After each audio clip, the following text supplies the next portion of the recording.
Olá a todos, sejam bem-vindos. Eu me chamo Wellington e a gente está iniciando mais uma aula do nosso curso de Física Básica, onde a gente vai ter a oportunidade de estudarmos mais uma aula da parte de Física 1 Mecânica, ok? Hoje é a nossa aula número 6, onde a gente vai estudar a parte de movimento retilíneo uniformemente variável. Essa é a primeira parte desse tema e a gente vai ter mais algumas partes para tratar desse assunto, tá ok? Depois confira as demais aulas. Vamos iniciar? O que seria um movimento retilíneo uniformemente variável? Que a gente costuma chamar por MRUV. Esse movimento ele tem três características fundamentais, né? O MRUV. Primeira coisa, a gente está estudando movimentos que acontecem numa trajetória retilínea. Então, o objeto vai andar em linha reta. A velocidade dele vai estar variando. Então, a velocidade vai poder aumentar, vai poder diminuir, porém, a aceleração do objeto vai ser sempre constante. Quando eu digo constante, significa que conforme o tempo passa, ele se movimenta, a velocidade muda, mas a aceleração vai ter sempre o mesmo valor, ok? E, obviamente, ela não pode ser zero. Então, a aceleração tem que ser constante, porém diferente de zero. Um exemplo disso, um objeto descendo uma rampa. Então, se você pegasse aqui um carrinho, colocasse ele numa rampa, se você estivesse segurando ele nesse momento, assim que você soltasse o carrinho, ele ia iniciar o movimento de descida e em cada ponto aqui, a velocidade dele vai ficando cada vez maior. Porém, a gente não vai provar isso agora, mas acredita em mim, a aceleração de descida aqui ela é constante nesse caso. Numa aula mais adiante a gente vai demonstrar isso, mas um objeto descendo uma rampa, ele tem aceleração constante, considerando que essa superfície aqui é livre, né? Não tem atrito, não tem nada. Bem, isso a gente pode traduzir nessa imagem para lembrarmos os seguintes detalhes. Se você tomar aqui 4 pontos, né? 1, 2, 3, 4 pontos do movimento, ó, aqui a velocidade inicial é zero, se eu estiver segurando o objeto, mas no momento que eu solto ele, a velocidade dele, conforme ele vai descendo, aqui é maior. Aqui nesse ponto a velocidade se torna maior, porque o movimento é acelerado, e aqui embaixo a velocidade se torna maior ainda. Conforme ele vai ganhando velocidade na descida, perceba que a distância desse ponto a esse é ΔX1. Daqui para cá, o ΔX2, que é a distância desse ponto a esse, aumenta. Isso se deve ao aumento da velocidade. Então, conforme ele vai ganhando velocidade, a distância entre os dois pontos vai aumentando. E desse ponto a esse, o ΔX ficou maior ainda. Então, você percebe que aqui a velocidade ela muda, ela vai aumentando. Esse ΔX também vai sofrendo variações, né? Mas a nossa aceleração é sempre constante. Essa aceleração aqui significa que em cada ponto aqui, a aceleração é a mesma. Então, a nossa aceleração, ela é, pelo fato de ser constante, significa que a aceleração instantânea é exatamente igual e ela é calculada pela aceleração média. Então, se eu pegasse aqui dois pontos aqui do movimento, de V1 até V2, se eu fizer aqui o ΔV disso e dividir pelo ΔT, vai dar o mesmo que se eu pegasse o ΔV entre esses dois pontos e dividisse pelo ΔT entre eles. Por isso que a aceleração é constante. Ok? Então, velocidade aumenta, o ΔX aumenta, conforme você pode perceber, mas a aceleração em cada ponto aqui é sempre a mesma. Esse é o movimento que a gente quer estudar. Um movimento em linha reta, com velocidade constante, mas cuja aceleração não muda, ela é sempre a mesma. Um exemplo disso, que a gente pode perceber, seria nessa situação aqui. Aqui você tem um objeto realizando um movimento acelerado. Aqui é o trilho de ar, e você percebe que o objeto ele parte aqui do repouso e ele vai cada vez mais rápido, exatamente como na situação que nós vimos anteriormente.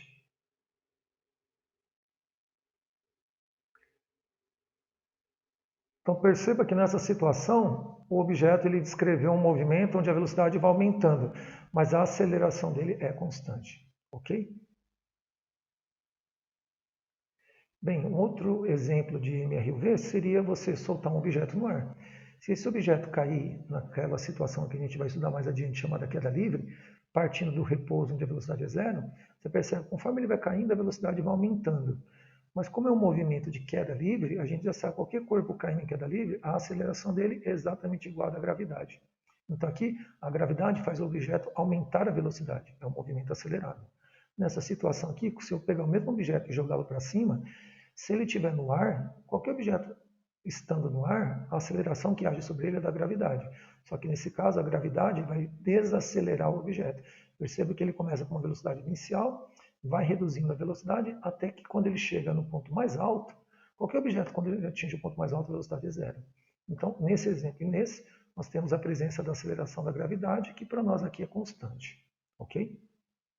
Bem, a gente precisa, para descrever esse movimento, a gente precisa de uma equação. A primeira equação que a gente vai estudar é a equação horária da velocidade, é o v de t. Tá? Então, o que nós fazemos? Traçamos aqui o movimento retilíneo, escolhemos 2 pontos desse movimento. Quando esse objeto passa por esse ponto aqui, o meu cronômetro está parado, e a velocidade dele é VI, é a velocidade inicial. Quando ele chegar nesse ponto aqui, a gente marca um instante final dele, o momento em que ele passou por aqui, e meço a velocidade dele, VF. Então, velocidade final, velocidade inicial.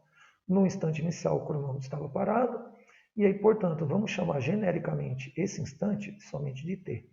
E aí, o que nós queremos descobrir é uma equação que me dê, para cada tempo, a minha velocidade.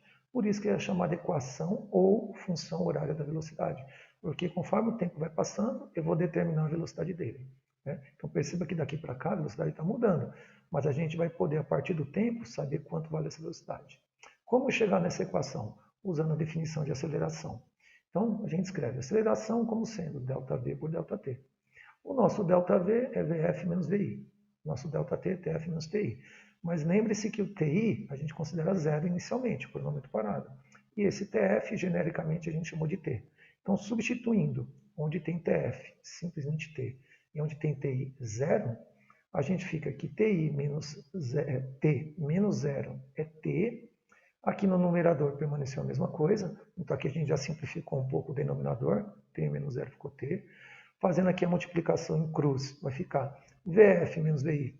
Aqui embaixo a gente considera que tem 1, né? Então 1 vezes ele, dele mesmo. A vezes T dá o próprio AT. Pegando essa variável e jogando ela para o outro lado, esse termo que era menos vai para o outro lado com mais. E aí ficou VF igual VI mais AT. Perceba que nessa equação aqui, é uma equação que depende do tempo. Como assim, professor? Por que depende do tempo? Porque o VI e o A são parâmetros conhecidos. Desde o início, quando a gente for fazer qualquer tipo de problema, eu tenho que conhecer previamente a velocidade inicial e a aceleração. Portanto, vai ficar, para cada tempo, uma velocidade a ser calculada. Ou seja, eu estou pensando nessa situação aqui, é um V de t. Né? Isso aqui a gente pode pensar como velocidade final ou um V de t, onde VI é a velocidade inicial e o A é a nossa aceleração. VI medido em metros por segundo e o A metros por segundo ao quadrado. A gente pode pensar isso aqui graficamente. Como é que seria o gráfico dessa função? Né? O gráfico dessa função, como aqui o t está elevado a 1, lembra que quando não tem nada aqui em cima é 1. Então é uma função do primeiro grau, porque a nossa variável é t, né? É a velocidade dependendo do tempo.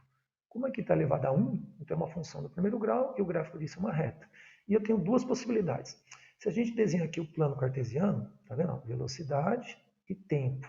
Tempo sempre no eixo horizontal, a velocidade no eixo vertical. Fazendo o gráfico dessa função, eu tenho duas possibilidades de gráfico. Já que o gráfico disso é uma reta, ou vai ser uma reta crescente ou decrescente. Bem, o ponto inicial do gráfico aqui é sempre a velocidade inicial, é esse termo aqui, ó, tudo bem? Então aqui eu começo com VI, aqui começo com VI. A reta vai ser crescente quando essa aceleração aqui for positiva.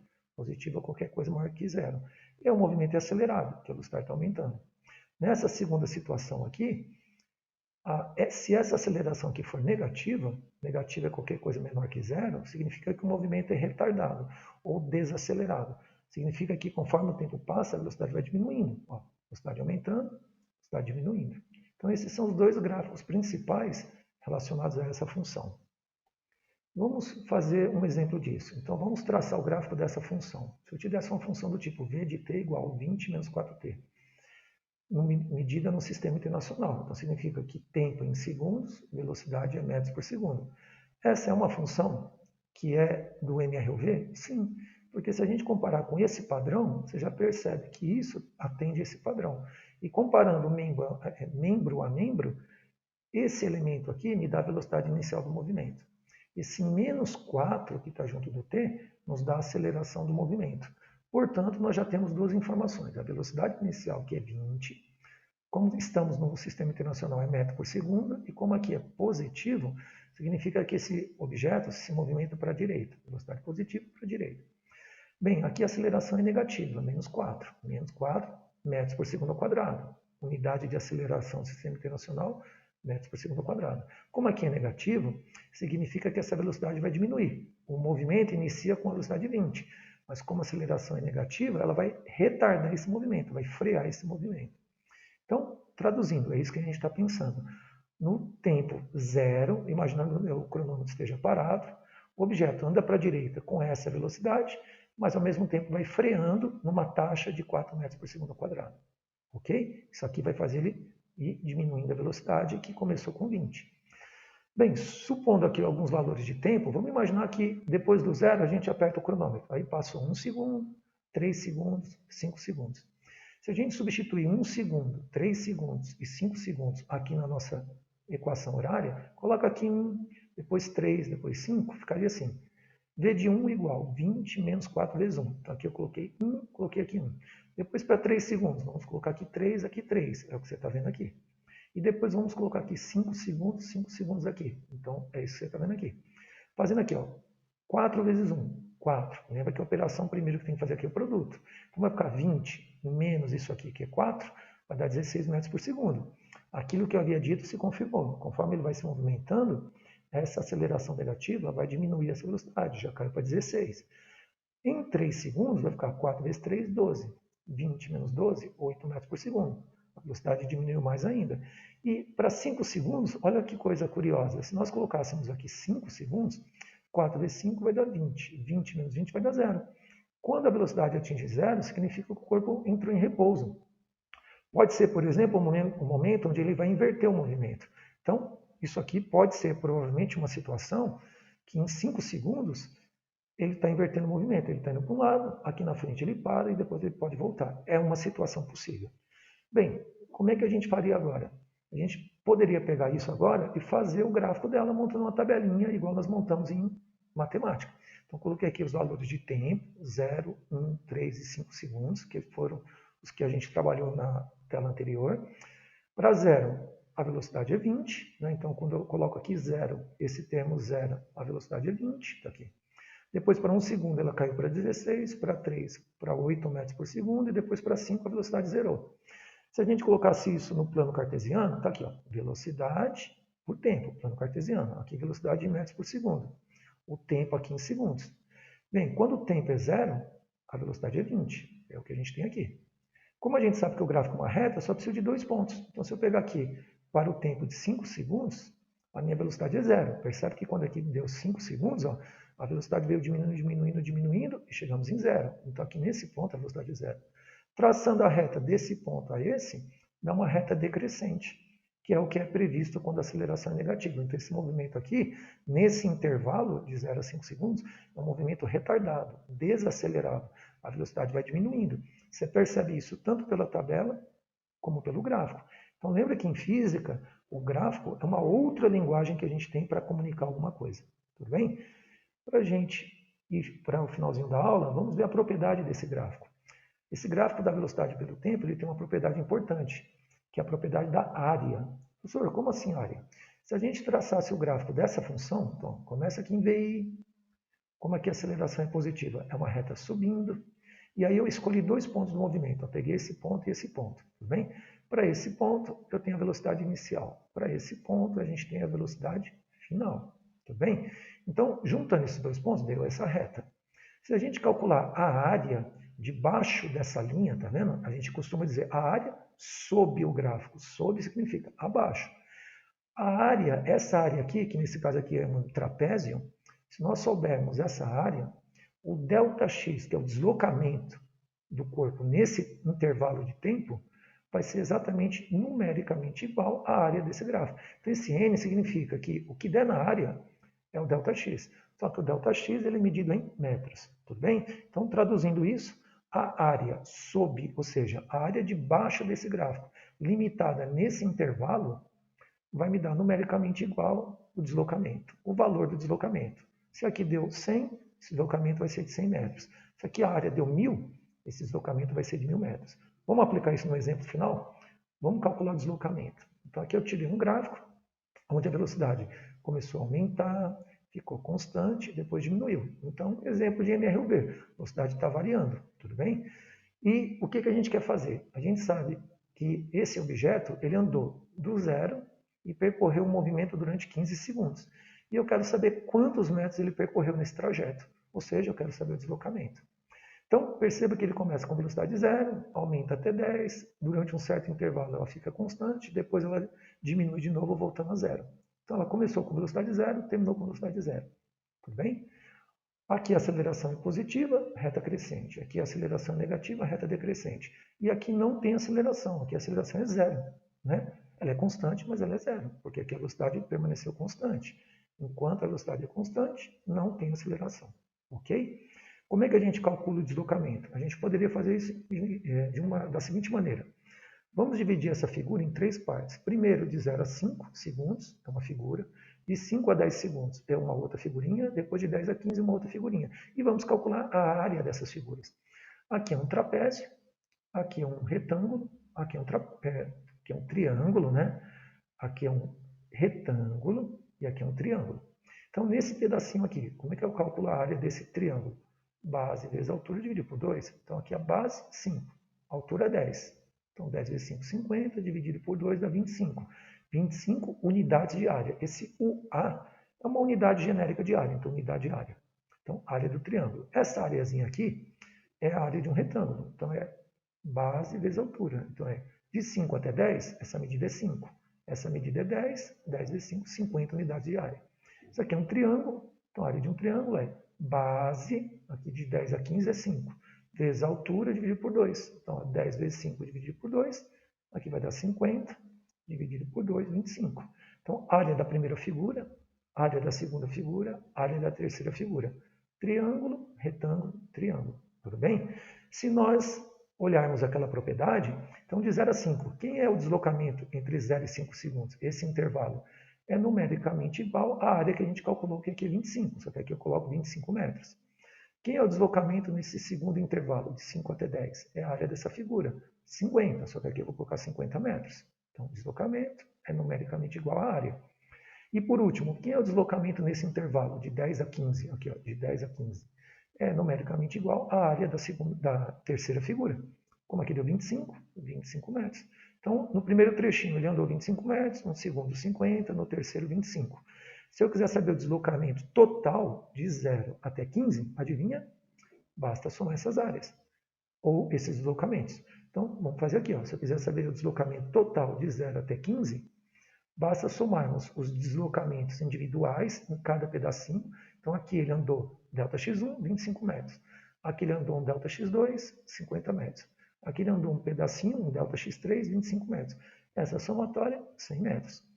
Professor, tem uma outra maneira de fazer isso? Tem. Você poderia calcular diretamente a área desse trapézio.